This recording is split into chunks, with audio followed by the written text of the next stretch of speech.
Welcome back to the channel. I'm James, and in today's video we're going to be talking about the mighty Japan RailPass. Is this tiny piece of paper worth it? I'll be sharing with you the journey that we went around Japan earlier this year. I'll be telling you how much money we saved, and I'll be giving you some tips and tricks if you do decide that you do want to go ahead with the Japan RailPass. So let's get into it.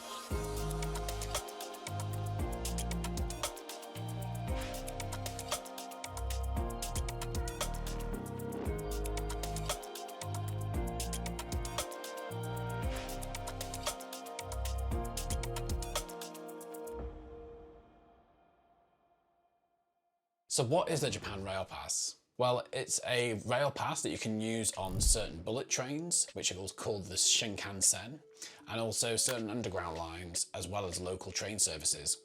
And for us, the big key for this was the train that goes through the Alps, which is included within this pass. I'll go into that in a bit more detail. So there are 6 different regional Japan Rail companies, and you can use the Japan RailPass on all of those trains. There's a handy guide you get actually, which tells you about all the different routes you can use. And if it's going to be relevant for you or not is going to totally depend on your type of trip to Japan. So if you're just going to go to one city and want to stay there for the whole time, it's probably not going to be worthwhile. But if you want to explore the wide variety of what's available in Japan, then it's probably going to be worth looking into. I think one thing to be aware of is that the trains over there are so fast. We're talking like up to 275 miles an hour, which is crazy compared to UK train speeds. So you can get from Tokyo to Osaka in around 2.5 hours. That's equivalent of traveling from London to Gretna Green, which in the UK it takes you about 4.5 hours. So it's half the speed it takes to travel than on standard rail. And so because of that, if you're going away on holiday, you actually get the ability to explore more of Japan because of just how fast the transit system is. If you also put into that the fact that the way that all the train stations are set up in Japan, they all have coin lockers, which means you can store your luggage, and it even stores huge suitcases. So you can leave them there for the day, go and explore a city, jump back on another Shinkansen to go to the next city. And it means that you really have the ability to travel around the country so much more flexibly than you would do in other European cities. So how much does it cost to buy the Japan RailPass? Well, it depends really. The Japan RailPass is based on how many days you want to use it for and what class you want to use it, so standard or premium. So for example, a 7-day pass is £283, a 14-day pass is £542, and a 21-day pass is £565. It's actually worth noting that the prices have only recently gone up this year. They've increased by 40%, which is quite a big increase. For example, we went to Japan in September and we paid £273 for the 14-day pass. That's now £452. You can find the summary of the costs on the Japan Rail website, and we actually use the official website. There are other websites that sell the Japan RailPass, but we went to the official one. And we didn't choose the green car. We looked at it and we just thought that the standard of the trains looked much better than what we're used to here in the UK anyway. So I think standard train over there is probably like first class for us here. For us on our trip specifically, the Japan RailPass was worthwhile, and there's a really good feature that we used on the website which allows you to put all of your destinations in, and it gives you a calculation of whether you'd save money or not. So we were actually flying into Tokyo, and then we were getting a bullet train to Osaka. And then from Osaka, we were going to go to Hiroshima, from Hiroshima to Kyoto, Kyoto to Takayama, which is in the Alps, and then from Takayama up to Kanazawa, and then from Kanazawa finally to Tokyo. And when we put all of that in, there was actually a saving for us, albeit not a huge amount. I think it's like £40–60 that we would save. But one thing to note is that that was just the bullet trains that I put into that. And so there were other transit we'd be using across our trip, such as underground and local train services to go and do other trips whilst we're there, that I didn't put into the tool because we weren't sure at that point what kind of day trips we would be doing. But ultimately we were able to use our pass for those, so we did save more than what was showing up on the website. So yeah, a couple of things to be aware of if you go through the tool and you go, yep, we're going to make a saving, it's worth doing. You need to order the JR Pass before you leave for Japan because it's not available to buy in Japan anymore. It was until the 1st of October, which has just passed. So you have to buy the Japan RailPass outside of Japan. And you also need to make sure you buy it with enough time for it to arrive at your house. So it physically gets posted out to you, something like this. And in here is a voucher that you need to bring with you to Japan in exchange then for your actual ticket, which you can use on the transit system. So you need to buy it, like I said, at least they recommend 2 weeks before you travel, so it's got time to arrive in the post, but don't order it any earlier than 3 months in advance. And because what happens is if you order it more than 3 months in advance, it will expire before you arrive in the country. So when and where are you going to use the JR Pass when you get into Japan? As I mentioned, there's basically 6 different operating companies that are all under the umbrella of Japan Railways. And the kind of hard and fast rule is if you see this JR logo, then you can pretty much use your RailPass on that line. And it is confusing because there's lots of train companies. There's actually multiple train companies that operate on the Shinkansen. So not all bullet trains are available. So if there's a Nozomi or if there is a Mizuzu service, you won't be able to use those. Because they're run by a different operator. When you're going to use the Shinkansen, there's a couple of different options here. So first of all, if you want to use the Shinkansen, you don't have to reserve a seat. You can just turn up, get on the train. Usually the unreserved carriages are carriage 1 to 4. But have a look, it'll all be very clearly labelled, and it's really useful because actually in all train stations across the whole of Japan, it was in Japanese and English, so you can understand what's going on. You just have to sit and wait for them to transition through. Once you go and see somebody for a reservation, you get a ticket like this, and so it'll give you your seat number, your carriage, and it'll also give you the departure time. So this is really useful. You need to actually put this ticket though through the barrier at all times. This is your actual ticket. This is your reservation. So the reservation is handy when you get to the train, but you want to be using this one with a QR code on it every time you're going through the machines, because it will spit this one back out at you. What I would recommend though is if you do have luggage, it's best to have a reserved seat, and a couple of reasons for that. So they call it oversized luggage if it's bigger than something you would have as a carry-on in an airline. So if you've got larger suitcases, then they recommend you do reserve a space for them. You can either do that at a counter with a physical person, again wherever the JR office sign that you see in all train stations that have JR trains in. That's the fastest way I would recommend, because they can give you all the options very quickly and you can choose your seats with them. They can make sure you've got a luggage spot. You can also do it on the machines. We tried that ourselves. We couldn't get it to work for us. So we ended up going to somebody in person. But either way, it's better to have a space for your suitcase because they do come through the train and check. And if you do have a suitcase that's not got anywhere to go, then it could be an issue. So they actually do have these quite cool luggage lockers in the corridor where you can put your huge suitcase on and you get a unique code that then you can kind of loop around your suitcase so it's strapped in.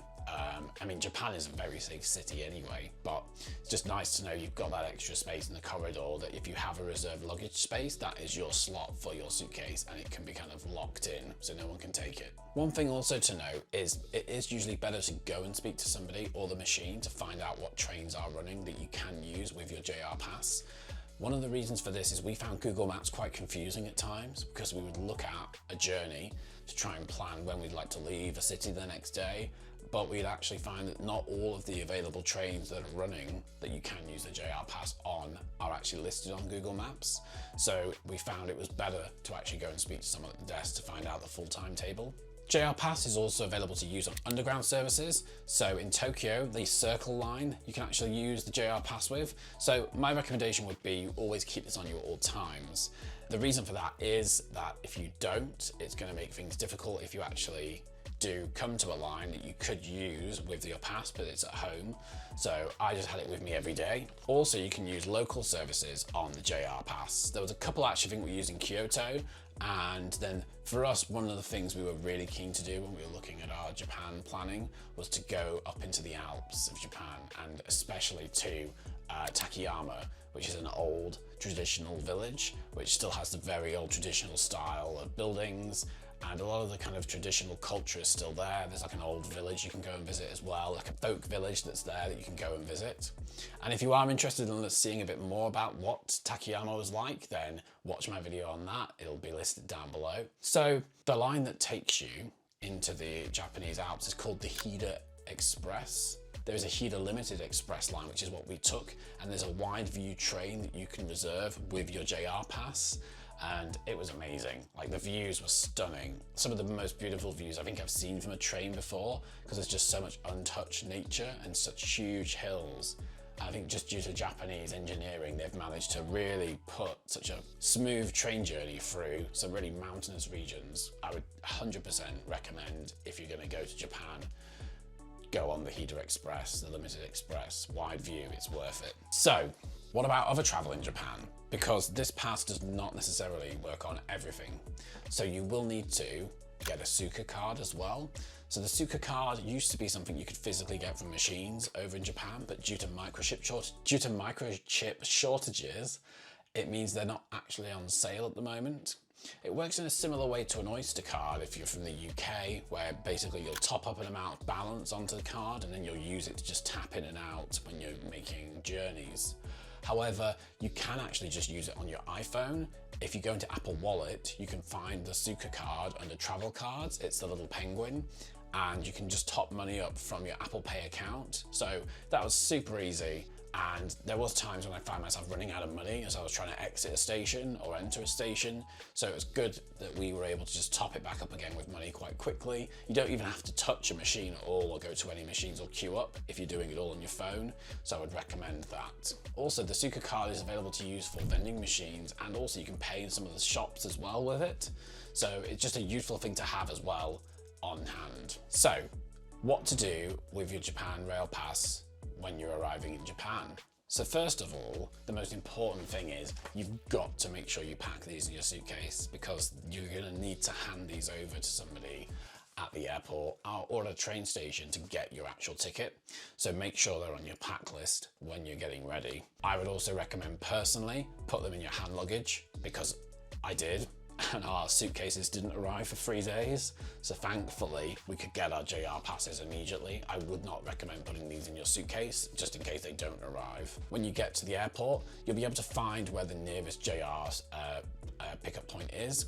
So we were at Haneda Airport in Tokyo, and we were able to find it straight outside of departures. And there was a queue for maybe about 10-15 minutes, but once we got through that queue, we were able to pick up our tickets and then reserve our first bullet train that we needed, which was for that day to Osaka. And then the staff were really friendly, and they helped us to understand where we needed to go, because there was 2 trains we needed to get to the correct bullet train JR station. We actually did pay for the meet and greet service, which it was nice to have someone to meet us there, but all they really did is just picked us up and just walked us to the station and queued with us.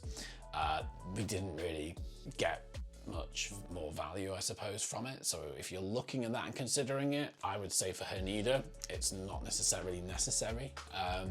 One thing I would recommend though, when you are booking your JR pass, you'll find on the website that there's an option to buy a Wi-Fi dongle or a pocket Wi-Fi. I would 100% recommend doing that. A couple of reasons why. Firstly, my friend went to Japan 2 or 3 months before I did, and she was saying it was a nightmare because they didn't have a Wi-Fi dongle or any service out there for data, and it was so difficult trying to find transit and location information without the internet. Trying to connect to different public networks all the time was just really difficult. And because these train stations are so huge, there's so many exits and entrances. If you go the wrong way, you can find it's another 5 or 10 minute walk or 20-minute walk to get to the right exit you need to get to. So I listened to her warning, and I made sure I reserved a Wi-Fi dongle. It's actually a mobile phone that you just basically connect to, and so that was great because both of us could use that one device. The one offered on the website with unlimited data wasn't technically unlimited data.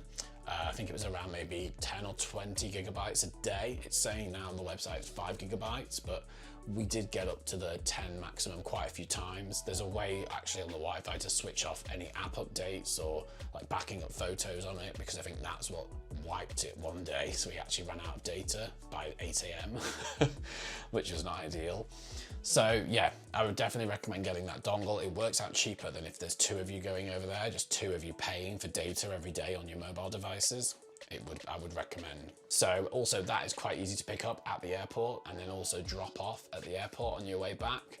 So you can kind of sort all of that stuff out at the airport when you arrive. That's all about the JR Pass for now. I hope you found it useful. And I think if you have a think about what kind of trip you want to do in Japan, like where do you want to go? If you're going to do intercity travel, use that calculator and see if you're going to save money.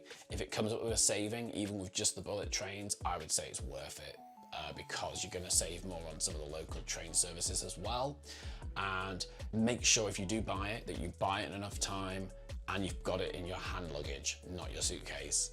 And also when you're there in Japan, just make sure you keep it with you at all times and have your passport with you as well, because if they do ask to check it, they want to just check your ID alongside the ticket. If you do want to also get the best seats, I would recommend reserving in person and recommend reserving 1 or 2 days ahead, just to make sure that you get those window seats that have some of the most amazing views I've ever seen on a train. So hope you've enjoyed the video. If you have any other questions or you want to hear about any other tips from Japan, let me know in the comments below, and thanks for watching. Bye.